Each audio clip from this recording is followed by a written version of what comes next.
दोस्तों नमस्कार, Shah Kailash Vishwakarma YouTube channel में आपका स्वागत करता हूं।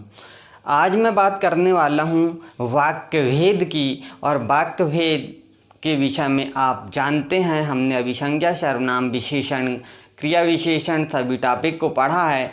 वाक्य भेद में हम देखेंगे वाक्य के अनिवार्य तत्व क्या हैं, वाक्य के अंग क्या हैं और वाक्य के भेद कितने प्रकार के हैं, जिसमें साधारण वाक्य, मिश्र वाक्य भी आते हैं।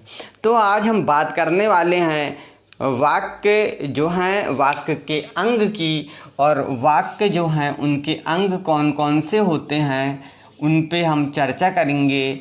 और वाक्य के अंग को हम दो भाग में बांट सकते हैं और इनकी हम बात करेंगे, पहला उद्देश्य में और दूसरा विधेय में। अब देखते हैं हम कि उद्देश्य क्या है। उद्देश्य किसे कहते हैं? जिसके बारे में कुछ बताया गया है या बताया जाता है वह उद्देश्य कहलाता है।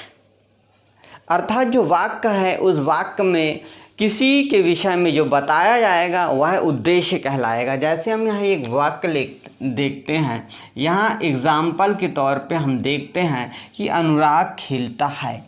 इस वाक्य में आप देखिए, यह जो वाक्य है इसमें किसी के विषय में कुछ बताया गया। किसके विषय में बताया गया? अनुराग के विषय में बताया गया। दूसरा हम देखते हैं सचिन दौड़ता है। सचिन दौड़ता है। अब हमने यहाँ पे बताया कि सचिन क्या करता है? दौड़ता है। तो किसके विषय में बात की गई? यहाँ पर सचिन, यहाँ पर अनुराग के विषय में बात की गई। अर्थात जिसके विषय में बात की जाती है, जिसके बारे में कुछ बताया जाता है, वह उद्देश्य कहलाता है। यह वाक्य के अंग में पहला पॉइंट है उद्देश्य, और उद्देश्य में हमने समझा। दूसरा हम पॉइंट लेते हैं विधेय। ये दोनों चीज़ें बहुत बार वाक्य में आती है और हम समझ नहीं पाते कि उद्देश्य क्या है। तो जिसके विषय में बात की जा रही है, कुछ बताया जा रहा है, वह उद्देश्य कहलाता है। और दूसरा हम देखते हैं वाक्य के जिस भाग में उद्देश्य के बारे में कुछ कहा जाता है। जैसे ये वाक्य है अनुराग खिलता है, अनुराग खिलता है, यह वाक्य है। इस वाक्य में इस उद्देश्य है, यह उद्देश्य कौन है? अनुराग है। और इस उद्देश्य के विषय में कुछ बताया जा रहा है। क्या बताया जा रहा है? अनुराग क्या करता है? खेलता है। सचिन क्या करता है? दौड़ता है। अर्थात जिस विषय में बताया जाता है वह विधेय कहलाता है। अर्थात खिलता विधेय कहलाएगा।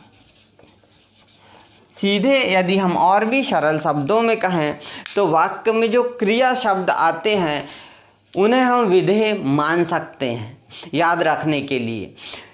खेलना, यहाँ पर हम देखें दौड़ना, यानी दौड़ता है, खेलता है, इन शब्दों को हम उद्देश्य में कहा। अर्थात कर्ता जो है, कर्ता को अलग करने के लिए बाद वाक्य में जो कुछ विशेष रह जाता वह विधेय कहलाता है।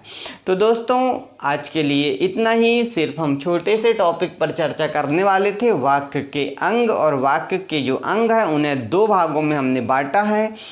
पहला है उद्देश्य और दूसरा है विधेय।